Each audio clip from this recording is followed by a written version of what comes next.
Hello hello hello hello అందరికీ నమస్కారం. MLA గారి ప్రోద్బలంతో ఈ జేబీఆర్ గారి ప్రోద్బలంతోనే ఈ కేసుని పెట్టారు. దానిలో ఏ విధమైన సందేహం లేదు. It is a falls case.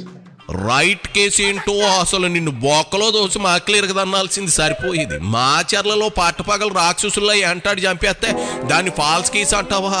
మనిషివా మృగానివా రాంబాబా?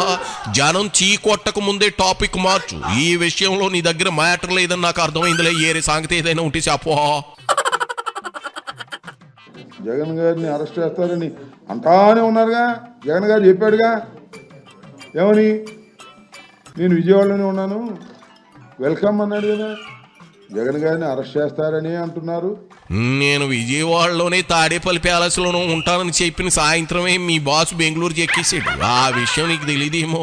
ఒకవేళ లెక్కర్ స్కామ్లో నీ అంచనా ప్రకారంగా జగన్ రెడ్డిని అరెస్ట్ చేస్తే ఏమవుతుంది కొంచెం క్లియర్గా చెప్పు. అమ్మటి నీ అనుభవాన్ని రంగరించి మరీ చెప్పు.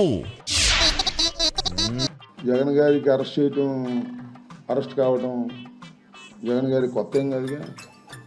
జగన్ గారు 16 మాసాలు జైల్లో ఉన్నాడుగా. జగన్ గారిని అరెస్ట్ చేస్తారు. ఓర్ని అంబటి అందుకు కాదు నిన్ను అంత అంబోతనేది. పుసుక్కున జగన్ జైలుకి వెళ్తే కొత్త ఏం కాదు. అరెస్ట్ చేస్తే హ్యాపీగా సెల్లో కూర్చుంటాడన్నట్లు మాట్లాడుతూ ఉన్నావు ఇందబ్బా. అసలు నిన్ను డొక్కలో దాన్ని డిక్కీలో దొంగోబెట్ట. అంబటి జగన్ దృష్టిలో నువ్వు యాస్ట్రీకి ఎక్కువ డస్ట్బిన్కి తక్కువ అంచేత ఊరికే అలా ఊరపిచ్చక లేహ్యం స్టేట్మెంట్లు ఇవ్వక.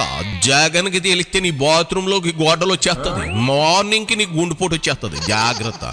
నోరు జారు.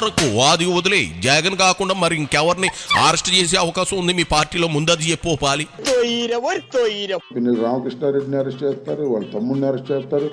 కాంగ్రెస్ వాళ్ళు వైఎస్ఆర్ కాంగ్రెస్ పార్టీ మొత్తాన్ని అరెస్ట్ చేసి జైల్లో పెట్టి ఓయమ్మో నీ స్కెచ్ తగిలాడా? వైసీపీ పార్టీ నేతలందరినీ బొక్కలు దోసేస్తారని జోస్యం చెబుతున్నవి కాబట్టి అప్పుడు కానీ నీ కళ్ళు చల్లారవా?